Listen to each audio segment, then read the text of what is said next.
people for commercial crimes against the state in the absence of an injured party. Not the kind of freedom that flies the military's admiralty flag in its courtrooms and sends you to prison for failing to worship its symbols. Not the kind of freedom that sends you to prison for refusing to enter the bar. No, sir. Our colleagues have been willing to stand, fight for, and die for genuine freedom. Not the kind of freedom that classifies its own people as legal fiction entities in their books and records, distinct and apart from the living man and mocking his or her name. Not the kind of freedom that classifies you as terrorists under Section 802 of the Patriot Act by reclassifying you as a special class of legal fiction subject known as a U.S. person. Not the kind of freedom that forces you to confess to being a United States person simply to be permitted to place your money in safekeeping at a bank. Not the kind of freedom that has incarcerated millions of people and a greater percentage of the population than any nation on earth. Not the kind of freedom that supports banking institutions whose own books demonstrate that you are the source of the funds you purportedly borrow from them. When you sign the promissory note, they deposit it on their books as an asset. They loan you back their own funds. They understand their own regulations state they are not permitted to loan funds from their deposits, nor loan their own credit. And then they hide the journals, and the judges are complicit in not enforcing them or forcing them to bring forth those journals into court. Not the kind of freedom that sends your tax dollars to foreign money predators to fund your own enslavement. Not the kind of freedom that condemns you to the secret life of being a tenant on your own land according to your own deed, and that sends elderly, blind people, infirm people, helpless people to jail at the request of the banking institutions of this country. No, my friends, not the kind of freedom that secretly replaced law with equity in 1933 without a whimper from the federal judges. Not the kind of freedom that requires state permission to be married in the form of a marriage license, state permission to travel in the form of a driver's license, state permission to conduct business, your occupation, bring food and money home to your family by requiring you to sign up as a legal fiction subject class citizen on a business license subject to their rules and regulations. Clearly, the United States federal corporation has not changed its ways since my offer of 3 or 4 years earlier. And through its own actions, through its own arrogance, and through its own ignorance of its own history, they have cast the die. The sovereign people are back, and we are coming for you. We will be reinhabiting the original de jure lawful, notice I didn't say legal, lawful and proper institutions of governance that have been preempted by illegitimate incorporation, and we will do it all in the next few months, lawfully, peacefully, quickly, quietly, non-violently. The era of corporate servitude is over. And all we need to make it happen is a handful of you in every state to stand up and be reckoned with.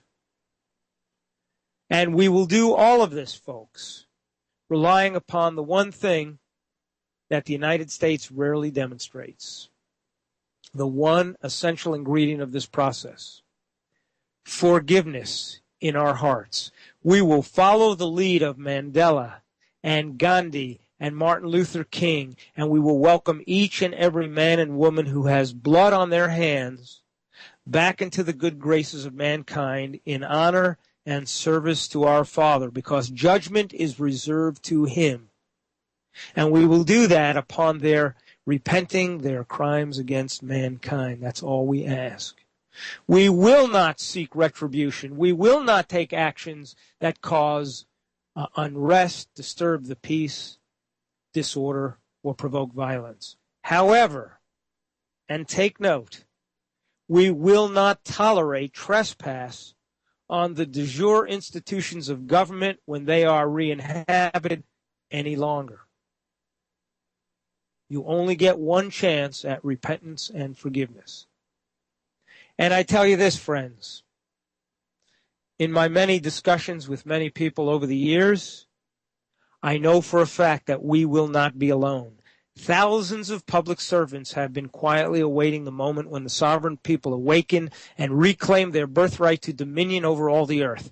They will be our partners. They understand we are coming to rescue them as well. We are coming to rescue their children and their grandchildren and their posterity as well as ours, because the posterity belongs to all of us, to you, to me, to everyone in America. And it must, and it will, be restored if we are to fulfill our destiny, our grand destiny, the destiny that we have been charged with by high-ranking members of the military, by others around the globe, and all the eyes are upon us. The destiny to avert the rapid march to World War III that is being orchestrated by global powers, so they can cull the herd and fulfill their taste for blood and human sacrifice. And we will succeed. The era of the Cylons is over, and we can put fire into that proclamation. You are an army of Neos. You have been awakened. There is no turning back.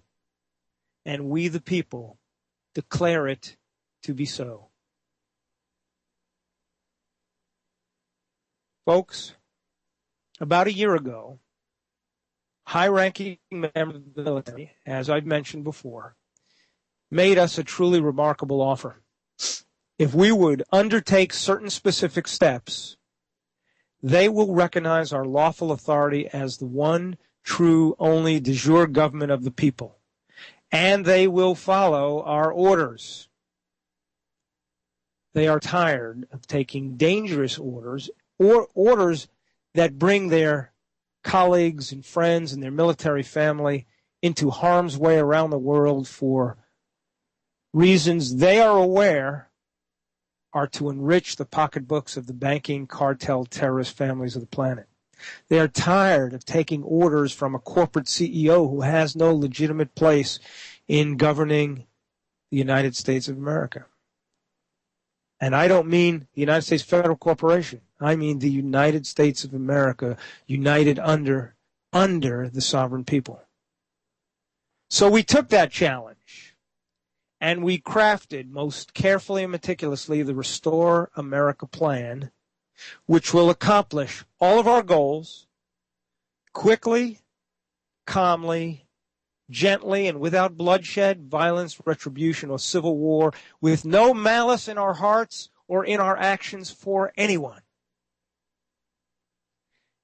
And the strategy of the plan, our actions and deeds, our orders and warrants and proclamations are all designed with specific goals in mind. And let me take a moment and review them, if I may. An immediate end. Everyone listening around the world, listen to this. An immediate end to foreclosures and bank collection actions throughout the land. An immediate end to tax prosecutions. An immediate end to the invasions, the prosecutions, and the detentions for fictitious crimes against the state that lack an injured party. This perversion of the judiciary that has infested